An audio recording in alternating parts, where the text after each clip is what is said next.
नमस्कार, मी पंजाब डक. आज आहे 11 नोव्हेंबर 2025.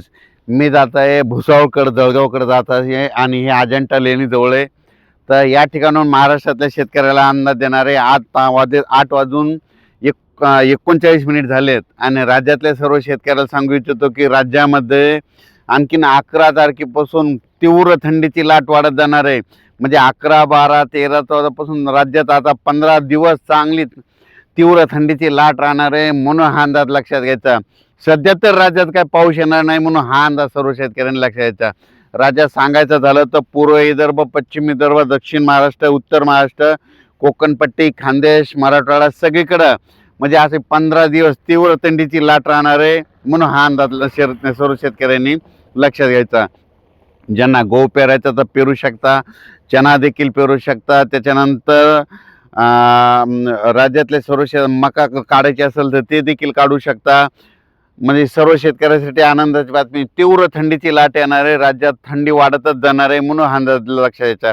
राज्यात सध्या तरी 15-20 दिवस काही पाऊस येणार नाही, म्हणून हा अंदाज लक्षात घ्यायचा. राज्यात सांगायचं झालं तर निफाड, नाशिक, जळगाव, धुळे, त्याच्यानंतर जळगाव, जामोद, अकोट, अकोला, वाशिम, हिंगोली, वर्धा, नागपूर, भंडारा, गोंदिया, चंद्रपूर, नांदेड, यवतमाळ, त्याच्यानंतर परभणी, लातूर, धाराशिव, जालना, संभाजीनगर, सोलापूर जिल्हा, धाराशिव जिल्हा, सातारा, सांगली, सोलापूर, कोल्हापूर, पुणे म्हणजे सांगायचं झालं तर सगळीकडं तीव्र थंडीची लाट राहणार आहे, म्हणून हा अंदाज लक्षात घ्यायचा. राज्यात सध्या तरी पावसाचं असं वातावरण नाही, म्हणून हा अंदाज देखील सर्व शेतकऱ्यांनी लक्षात घ्यायचा.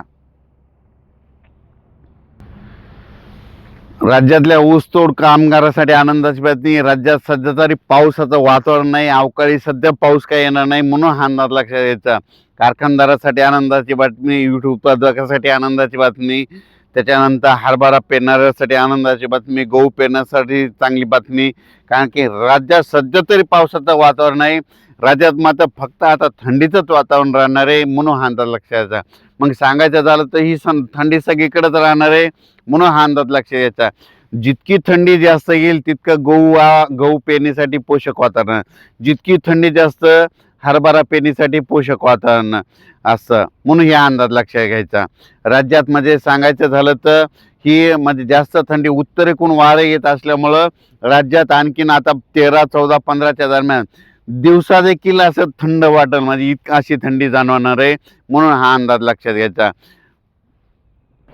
ज्यांना हरभरा पेरायचं आहे तर त्यांना एक सांगू इच्छितो की तुम्ही हरभरा पेरल्याच्या नंतर काय करा की त्याच्यावर पेरल्याच्या नंतर रोटायटर करा. नसं काय होतंय, हरभरा पेरल्याच्या नंतर तिसऱ्या दिवशी डुकरं म्हणजे हे डुकरं काय करतात, ते हरभरा उकरून खातात. रोटायटर केलं तर तुमचं 2 दिवस हरभरा लवकर बी निघतं आणि त्याच्यानंतर तुमचं डुक्कर देखील उकरणार नाही, म्हणून हे लक्षात घ्यायचं. म्हणजे कारण की हे सगळ्यात महत्त्वाचं. हे नसं काय होतंय, तुम्ही हरभरा पेरल्याच्या नंतर ते आपल्या डुकराचा खूप त्रास आहे शेतकऱ्याला, म्हणून हे सगळ्यांनी लक्षात घ्यायचं. हरभरा पेरणीसाठी पोषक वातावरण, गहू पेरणीसाठी पोषक वातावरण. धन्यवाद.